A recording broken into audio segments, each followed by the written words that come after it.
telling you the Duke of Edinburgh will not be in attendance tonight. He's been taken to hospital with a bladder infection. If you're just joining us, let's get the latest from our royal correspondent Nicholas Witchell, who's here. Do we have any update, Nick?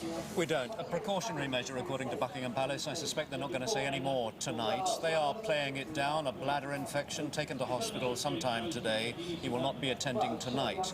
But inevitably, although they're playing it down, whenever we consider anything to do with the health of the Duke of Edinburgh, we come up against the fact that he is 92 years old. 6 months ago, he was having a coronary operation. He made a full recovery from that. He looked pretty jaunty on the royal barge yesterday. He will have got very cold yesterday. We don't know whether that has any bearing. Not here tonight, not with the Queen tomorrow at the National Service of Thanksgiving. She will miss him then particularly, but we're led to believe no real serious cause for concern. Nick, thanks very much. Our royal correspondent Nicholas Witchell there. Live coverage from here from 7:30 on BBC One. Let's get an update on the weather. Alex Deakin. Thanks very much, Sean. Well, most of the country having a fine evening.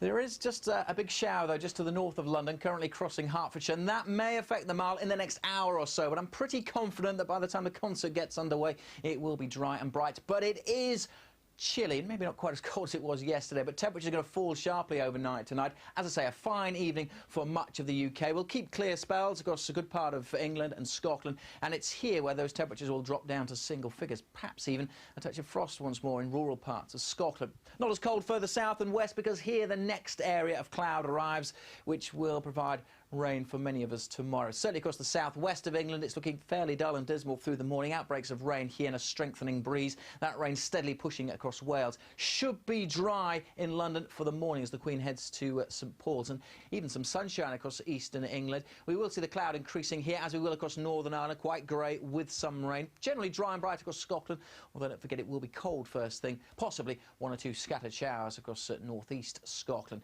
The rain spreads more widely across the country tomorrow. Many places looking fairly soggy by tomorrow afternoon. That rain starts off, as we've seen, across the southwest, but spreads across much of Northern Ireland. We'll see outbreaks of rain drifting up towards Birmingham and the London area by late morning. Some eastern counties of England not seeing the rain till late in the day, and across Scotland a bit more showery the rain here. Some places staying dry, and with a hint of brightness, well, temperatures may reach up into the teens through the central belt. But for most, we are struggling. 12 or 13 degrees Celsius, maybe not as cold as yesterday, but feeling chilly in the rain, and particularly as the wind picks up during the course of tomorrow afternoon. Another blustery day on Wednesday. The rain mostly focused across Scotland at first. We'll see some bright or sunny spells elsewhere, but a lot of showers during Wednesday. A touch warmer, but those showers, when they come along, look heavy and possibly thundery, and that sets us up really for the rest of the week. Further spells of wet and windy weather, and it always stays cool. So make the most of this evening's sunshine. Sian, it's back to you. Alex, thanks very much. Well, that's it from Buckingham Palace for now, where the Diamond Jubilee concert will be getting underway in a short while at 7:30. A reminder, though, of our main news from here this evening. The Duke of Edinburgh will be unable to attend tonight's concert. He has been taken to hospital with a bladder infection. He's going to be kept there for a few days as a precautionary measure. It's now nearly 6 o'clock. Do stay with us. It's time to join the BBC's news team, so wherever you are, goodbye for now.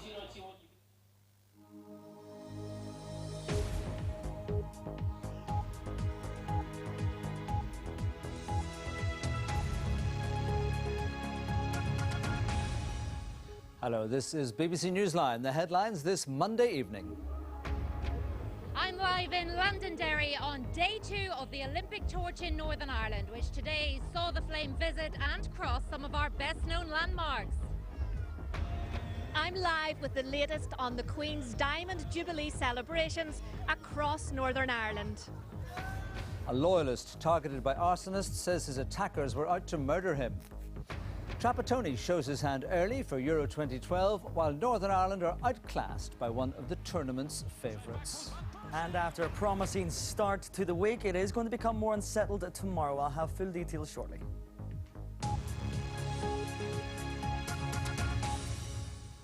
Good evening. The Olympic torch has been attracting big crowds on its progress around Northern Ireland today. The flames started the morning in County Antrim at the Carrick-a-Rede rope bridge and made its way through the spectacular scenery of the North Coast and Lough Foyle on its way to its overnight stop in Londonderry. Sarah Towers is following the torch night and day for us and joins us now from St Colum's Park in Derry. Sarah. Yes, Noel, this is where the evening celebration will take place tonight in Londonderry. At 10 to 7, the cauldron on the stage behind me will be lit, and we'll tell you more about that in a moment. But day 2 began, as you said, in Portrush. The sun was splitting the stones, and before the relay got going properly at lunchtime, the flame visited some of our best known landmarks. Julian O'Neill can take you through the day. Olympic pace is rarely this slow, but triathlete Peter Jack had the trickiest of podiums to climb as he tiptoed up the basalt columns of the Giant's Causeway. It's the kind of thing you don't want to fall on, let's put it that way. So I was watching my feet, and it was so good to be able to turn around and wave to the crowd once I made it to the top there. There were more landmark venues for this landmark occasion. The Olympic flame burned brightly on Carrick-a-Rede rope bridge. Spectators gathered at vantage points and cheered on Dennis Broderick as the bridge put a spring in his step. Historic Dunluce Castle also featured on whistle-stop photo calls at North Coast beauty spots. The torch then crossed the River Bann.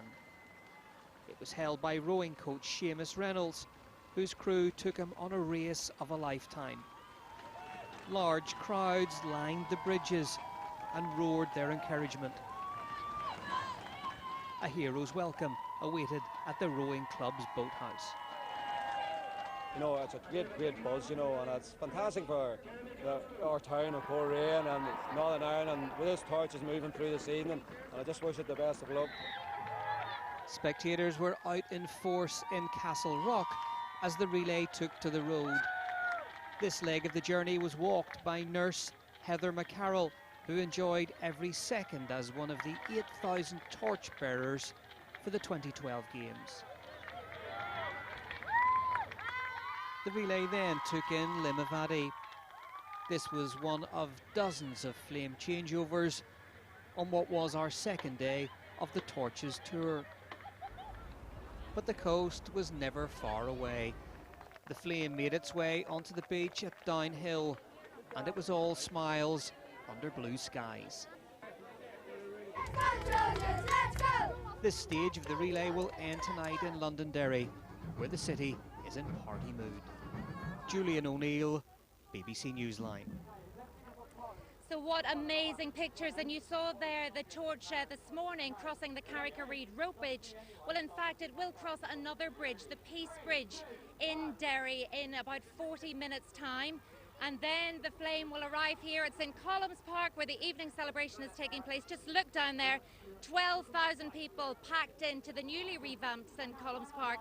And I've got a few guests with me now to just talk us through what's happening this evening. One who needs no introduction, past Olympian Charlie Nash. Of course, Charlie, you won your, well, you didn't win, but you were competing in the 1972 Olympics in Munich. Look at all these people now getting into the Olympics. Fantastic, Sarah. It's really, really great. It's a great opportunity for the people of Derry to show the talent and the style that we've got here. And just talk us through what it's like to actually compete in games. Great. It was a great opportunity for me because it was only 20 at the time, and they actually were selected to represent Ireland in the 72 Olympics. It was fantastic. Great opportunity. I beat a boxer from Denmark and then knocked out a Mexican. Unlucky in the quarterfinals. I lost the gold medalist, you know, but I had a great experience and I loved every minute of being in Munich. Well, to be beaten by the gold medalist isn't a bad thing, and somebody else who knows what it's like to compete at Olympic level is hockey player Jackie McWilliams. You're from Ballymoney and you've travelled here tonight then, Jackie? That's right. Well, I was born in Ballymoney, but I lived most of my life in Antrim, and now I live in Ballymena. Yes, I've travelled up tonight and I'm delighted I'm here. It's fantastic. The atmosphere is brilliant. It really is a buzz. Have you been watching the torch as it's made its journey across the UK? This is day 17. Oh, definitely. I've been watching it online, actually, taking little snips of it to see where it's going, and it's just fantastic to see, you know, lots of people getting the opportunity to carry the torch. In fact, 8,000 people will carry the torch in total. Okay, well, Maurice Devaney, the city's mayor, is standing next to you, and your term of office comes to an end, I believe, next week. It's been quite a year, and this is a fabulous final event. Yes, it is, and I'm delighted to see the torch coming here to Londonderry, and the people here in the city will give it a very warm welcome here today. And I watched the events unfold here today from early this morning, and the climate has been very, very good out there. People are in good mood and enjoying themselves. Okay, well, thank you so much, guys. As I said, the cauldron will be lit on the stage behind me by 12-year-old Daryl Harper from Strabane, and I'm going to be catching up with him after he's lit the cauldron, and we'll have a full interview with him on our late bulletin, which will be after the Jubilee concert this evening on BBC One. And don't forget, you can catch up with all of the Torches events so far and follow it street by street as it happens over the next few days at bbc.co.uk/torch relay. For now, from Derry, back to you in the studio. Thanks, Sarah. That looks like a great night ahead in Derry. Now, the Olympic torch isn't the only attraction drawing out the crowds this bank holiday. There have been hundreds of celebrations to mark the Queen's Diamond Jubilee. One of the biggest parties has been in East Belfast. Our reporter Julie McCulloch is there for us. Julie, what's been going on? Well, Noel, here in Bloomfield, 24 streets have got together to have a massive party. But of course, the celebrations have been going on across Northern Ireland, and they haven't just been about street parties. In Larne, the whole town has been marking the event with a specially made crown that was put on top of one of the roundabouts. In Derry, hundreds of people came out to enjoy a family fun day in the waterside area on Saturday. At West Winds Estate in Newtonards, they were enjoying the good weather with a Jubilee barbecue, and in Antrim they had a concert in the Castle Gardens with a family picnic. While over in the Craigie Estate, they were getting dressed up for a big party for all the people in the area. Now shortly we'll hear from a couple of those who have been out celebrating the Jubilee.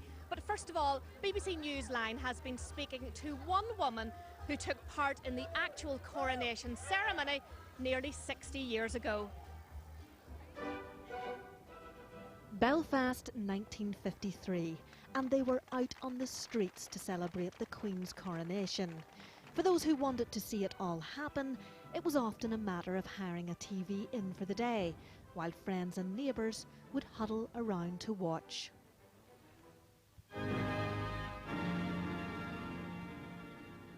But few could beat the view of the County Fermanagh woman who took part in the actual ceremony as one of the 6 maids of honour who carried the Queen's train. It's probably one of the most thrilling days of a lifetime, and it was very marvellous from beginning to end.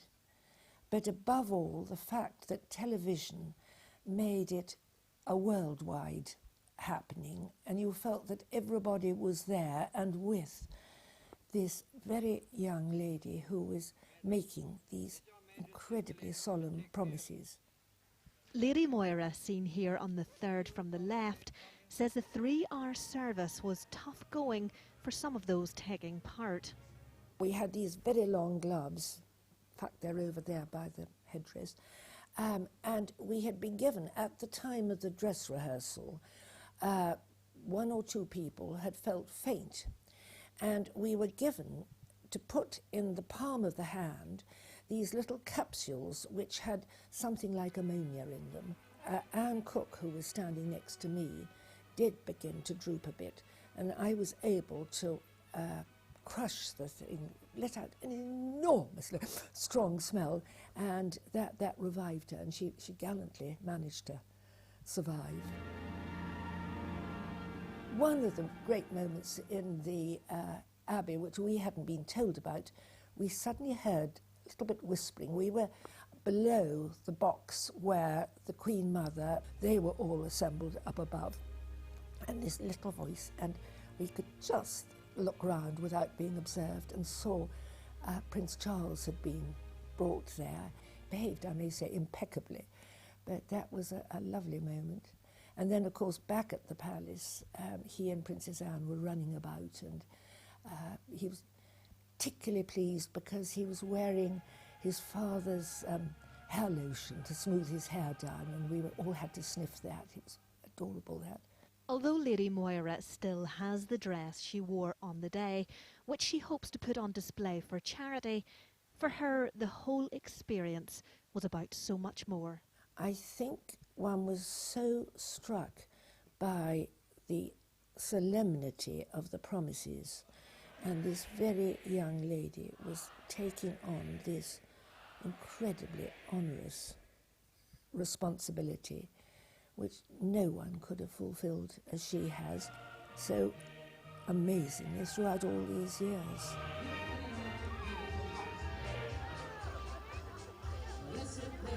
Well, that was Lady Moira Campbell with her memories of the coronation from nearly 60 years ago.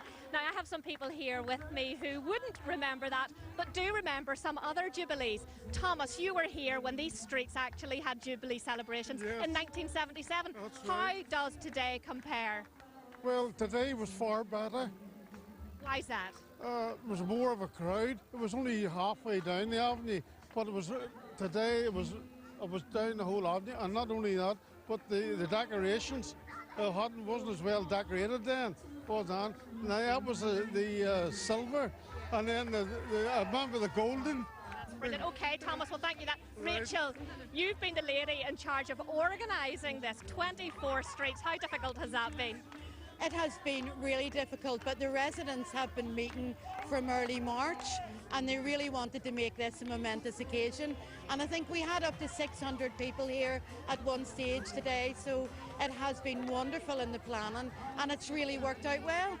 Now, Jackie, how important is it for people in this area to get out and to mark the Diamond Jubilee like this? Well, it's vitally important because the majority of people here are usually at work, or you know, we don't get to see each other an awful lot, so it's vitally important we're all together, at least once a year or once every 10 years. So you've enjoyed it anyway? Oh, yes, we all have. Yes, now, Gareth, you were out early this morning getting all these chairs out and the decorations, and soon enough you're going to be putting them all away again. Has it been worth it? It definitely has. Everyone's enjoyed themselves, from young and the old. It's been a great day for everyone, with the music and that, and the DJ and stuff, and the band and stuff today. It's been all great, so it has. That's brilliant, Gareth. Well, here the party is going to be winding up here very shortly, but the Jubilee celebrations will be going on across Northern Ireland tonight and tomorrow.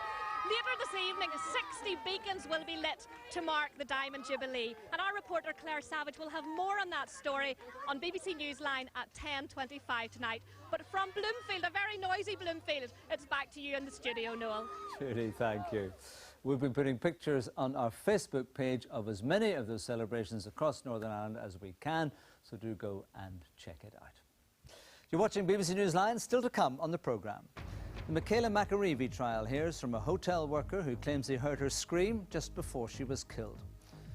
And Northern Ireland are given 6 of the best by a rampant Netherlands.